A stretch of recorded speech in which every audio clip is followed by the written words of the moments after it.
seconds to go. Oh, wait. We're hearing it now. The pick is in. Let's go to the commissioner and see what happens.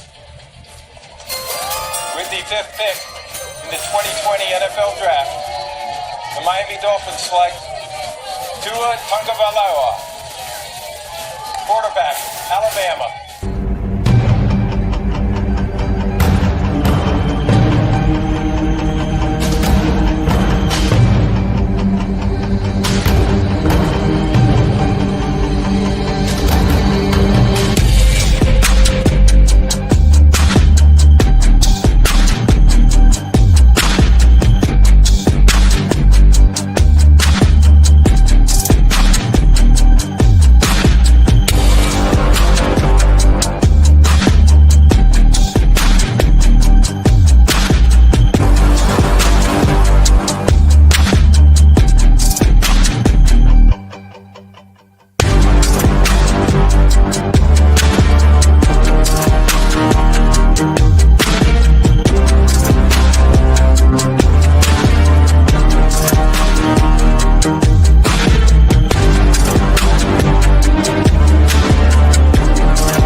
What is up, Straight Talk Society? This is your host, Trevor. Welcome back to another episode of Beyond the Scoreboard, where we will be going over the 34-19 victory for your good guy, the Miami Football Dolphins. First of all, peace to those of you watching over on Twitter. Shout out to those of you watching over on YouTube. Peace to Anthony Manzano. Hey, I'm going to touch on that right now because I agree with you. Anthony says, I really want to have faith that we're going to continue winning, but this team has such a track record of screwing the pooch. So, Anthony, I will tell you this. I feel the same way, but let's just let the chips fall where they may. I'm not going to go crazy now and be like, oh, we're back, because I don't think we're back yet. What I will say is that this is a totally different football team that we're watching in these past 3 games. Since what we saw in the beginning of the season. And the only difference is number one is back. The Samoan Sniper makes this team so much better. Let me ask you guys a question. When was the last time you watched the Dolphin game and they didn't punt one time? I'll wait. One time. When was the last time that you watched a Dolphins game and they didn't punt one time? If I'm not mistaken, I think they even punted in the 70-point game against Denver last season. I'd have to look that up. I'm not 100% sure. Never. Okay, see, Anthony says never. This could have been the most efficient Dolphins game I ever seen. And again, I'm watching that game, and when Miami went up by 2 scores, I'm just like, oh boy. When the Raiders came back and scored the touchdown off of the blown tackle from Kader Kohu, I'm like, here we go. It's time to clench the cheeks because the Dolphins are going to find a way to snatch defeat from the hands of victory. But guess what? They didn't. They went down and scored again. Listen, so I'm not going to be critical of the Dolphins today. I know it's a fun thing to do. We have a football team that just won another game, and this is now the 4th game of over 20 points. See, when Tua was out, Miami was averaging 11 points a game. Since Tua returned, 27, 28, 25, and now 34 today. the offense just moves different with number one under the helm. So we gotta stop at some point. I am going to lead the charge of all Miami that you guys stop saying that Tua isn't our quarterback. Tua is our quarterback. The problem is we got to keep Tua upright. He may have made one mistake today that I was just like, oh boy, but besides that, he played pretty much of a clean game. Let's see what Anthony's saying. I don't think we make the playoffs if we continue winning because we shot ourselves in the beginning of the season. Yeah, so this is it's funny because I put in one of my groups, I said this is what's going to be so frustrating at the end of this season. This is going to be the what if season. What if we didn't let Arizona come back and score a field goal with 2 seconds left on the clock? What if Buffalo didn't kick that 61-yard field goal for the walk-off win? What if Tua didn't try to go head first into Hamlin? This is going to be the season of what ifs, like wasted, just wasted potential, because I don't think outside of Detroit, I don't think there's an unbeatable team in the NFL right now. I think any given Sunday, anybody you line up against, you could beat them. And I think the Dolphins right now could line up and play with anybody, with the exception of Detroit. Detroit is a monster. Detroit just put up 52 points again. I mean, this is insanity what we're seeing with Detroit. I don't think if we miss the playoffs this season, I think they clean house. So I already said Chris Greer should be gone no matter what. I'm not going to be so quick to get rid of McDaniel just because McDaniel does work good for Tua. And if we're going to ride with Tua, I don't want to bring another coach in here that doesn't now we won't get blown out by Kansas City. We get blown out by the referees probably. I don't think McDaniel. I'd like to give McDaniel another chance, just because he did come in here and instill confidence in Tua. And what we're seeing now is a different quarterback than what we saw under the Brian Flores regime. But definitely Chris Greer has had a lot of time and has done nothing. Our O-line has been playing a lot better, but the O-line still is pieced together. We still never shored that thing up even after all these years. So let's get into let's get into some highlights of the game. Again, Miami had Miami had 5 or 6 drives. They had one 45-second drive. We're not going to count that because that was at the end of the half. In the first half, Miami and the Raiders both had 2 drives apiece, that were both 14 and 16 play drives, damn near 8 minutes a drive. Miami played, this is the most efficient I've ever seen them play. They were heavy on the runs to A-Chain, heavy A-Chain. And the running game to me was not, the running game wasn't it. And I don't know if it's because Austin Jackson is on IR, but the running game has not gotten off the ground. Even Moser, couldn't come in and do anything. The rookie, he didn't normally he could provide a spark. He didn't do anything much outside of the 130-yard run from A-Chain, which was a big run. I mean, that's big hell. 30-yard run from A-Chain, that kind of makes the numbers a little skewed for what they are. But Miami's first drive, they moved the ball down the field. They did get a lot of help with that 15-yard penalty on Max Crosby. By the way, Max Crosby, what can we do to get him on the Dolphins next year? Even last year when we played them, I was like, oh my God, we got to get that guy. We got to get that guy on the Dolphins, man. That guy is a beast. He looks like a menace. He'll add some toughness to this team that the team surely lacks. We heard Sean Elliott in the interview earlier this week say that the Dolphins going to be like the softest team in the NFL, which I say that all the time. They are a soft team, but to hear people actually saying it now, former players, it does raise your eyebrows. I hope we continue running the ball. We don't trust McDaniel for some reason.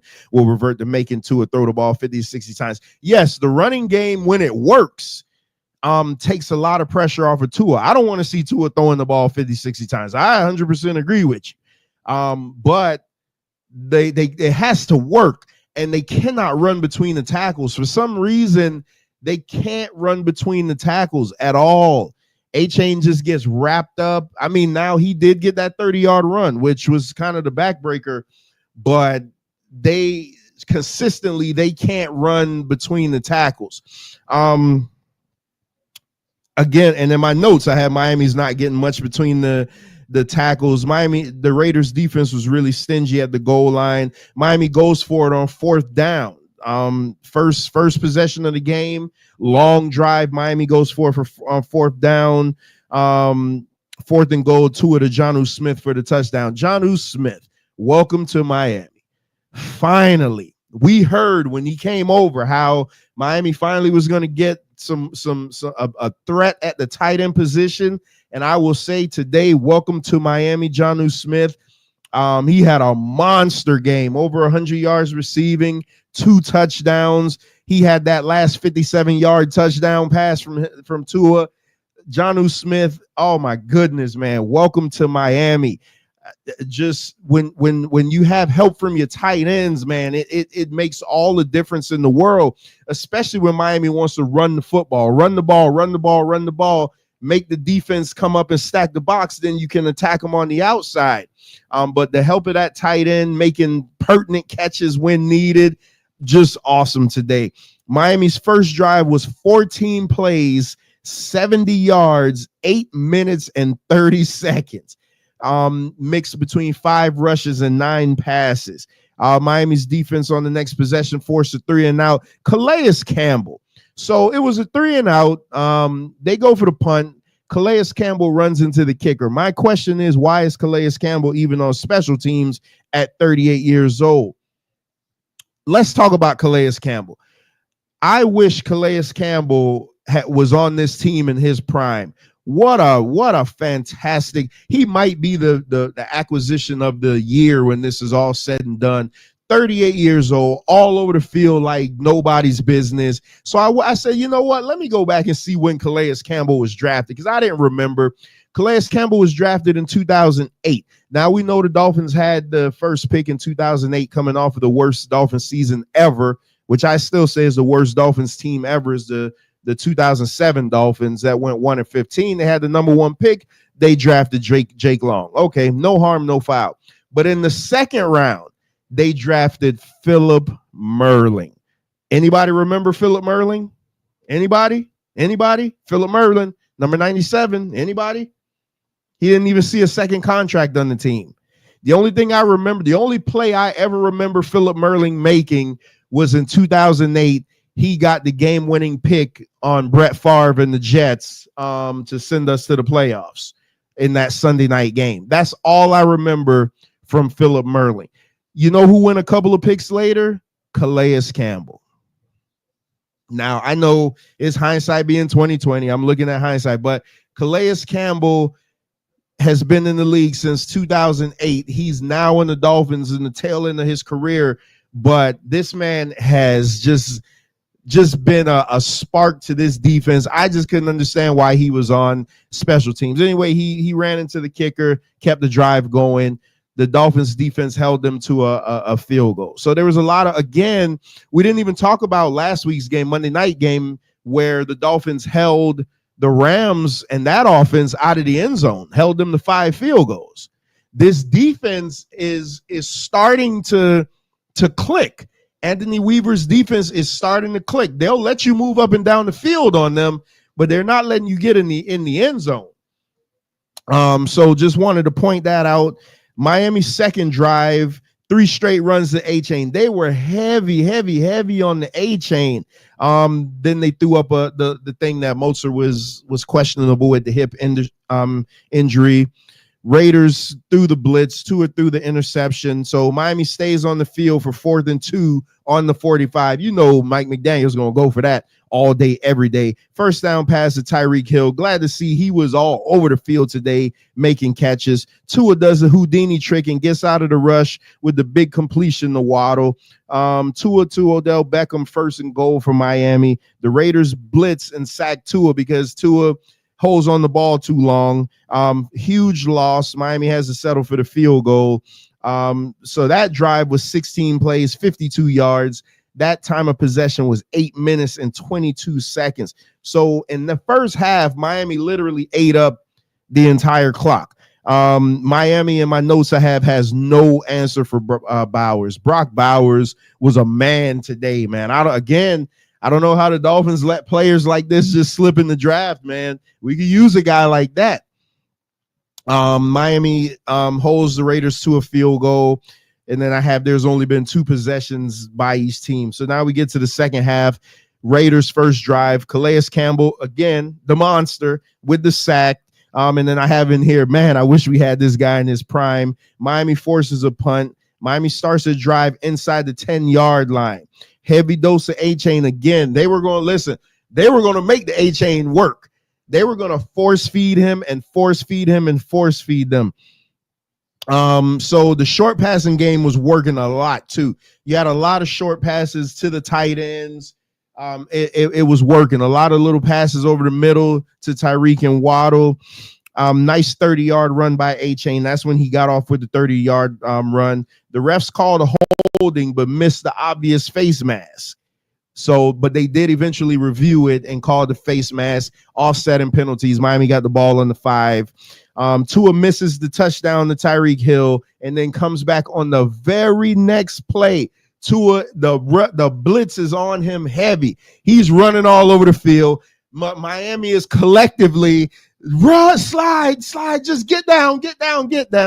Tua extends it. Tyreek Hill runs from one side of the end zone to the other for the touchdown pass. Another long drive, 14 plays, 97 yards, 7 minutes and 47 seconds off the clock. The Raiders score in their next possession with some good runs and the tight end and a touchdown pass to Bowers. Again, Bowers was unstoppable today. The Raiders went for a 2-point conversion and got stuffed by Zach Sealer. Zach Sealer, Calais Campbell, the dynamic duo. The Raiders' next kickoff. Now, I have said that this kickoff is stupid. I don't understand it. The Raiders go for the kickoff. It didn't reach the 20, so they were penalized, and now the ball is placed on the 40-yard line for Miami. So Miami has first down on the 40-yard line. It's third down and long. Tua hits Tyreek Hill for an 18-yard pass. Another third down conversion to Jonnu Smith. Again, Jonnu Smith all over the place. Tua to Julian Hill for the first down inside the 5. Then it's capped off. 3-yard touchdown run by A-Chain. This was their shortest possession up until now. 10 plays, 60 yards. 5 minutes and 44 seconds time of possession. So last season, the game that essentially ended the Dolphins' career was a Monday night game against Tennessee, where all they had to do was run the clock out, and they could not sustain a drive to run the clock out. And then Tennessee, Will Levis decided to have the greatest game of his career and went off on the Dolphins. Today, the Dolphins were able to sustain long drives, like long drives. And it made all the difference in the world, man. So I got in my notes again, Brock Bowers is killing Miami on this drive. So the next possession, Brock Bowers is just, again, they had no answer for him. They just couldn't stop him. Kader Kohu misses the touchdown saving tackle. There was a 3rd and 5 pass interference call on the Raiders that kept the drive alive.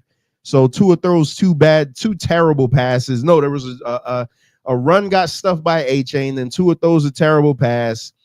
Then third and long, he throws the pass to Waddle, pass interference, keeps the drive alive.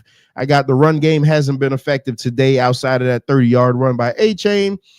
Tua eludes the pressure and hits Jonnu Smith for the 57-yard touchdown pass.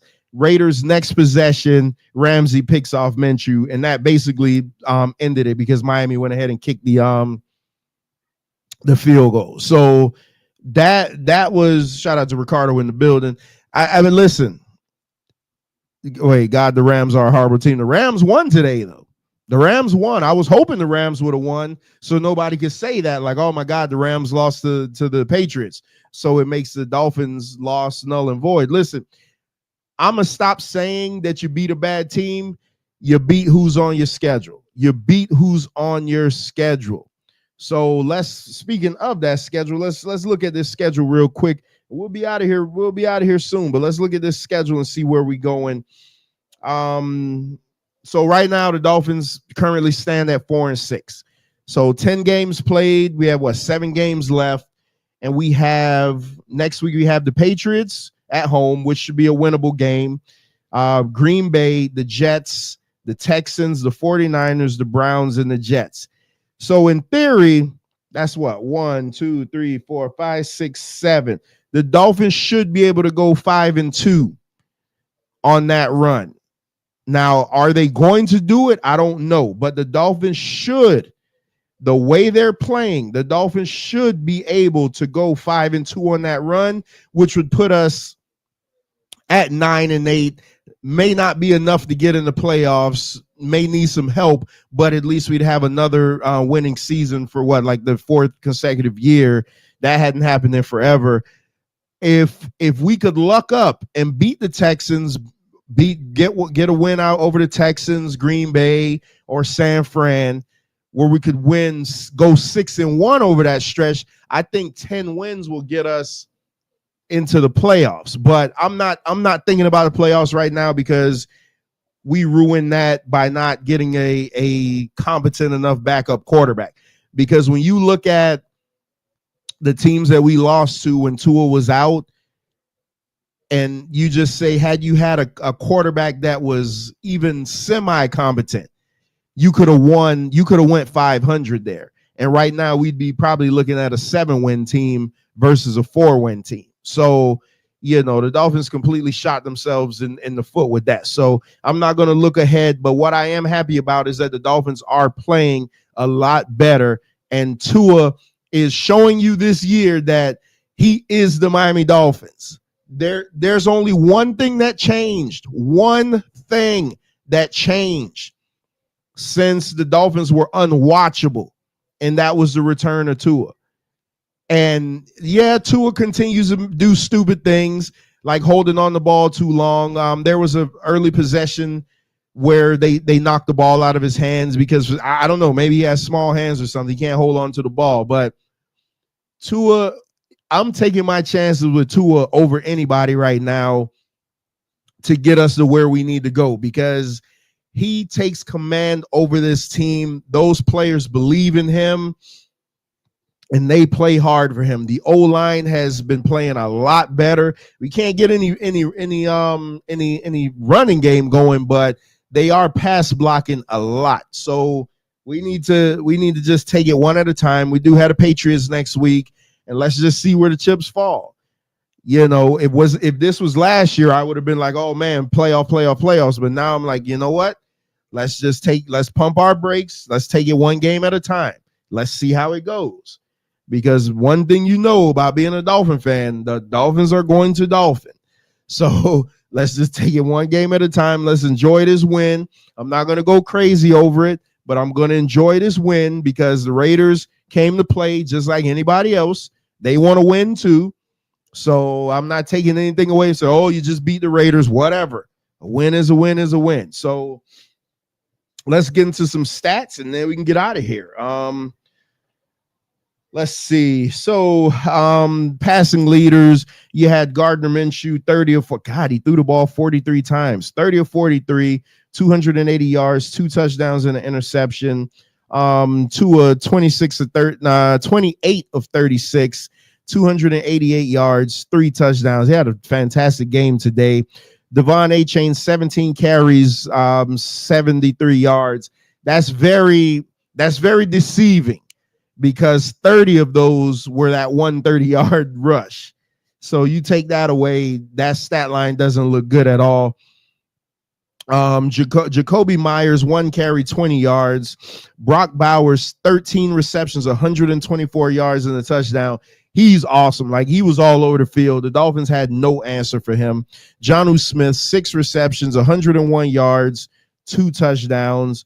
I mean, just welcome to the Dolphins. He played a fantastic game today.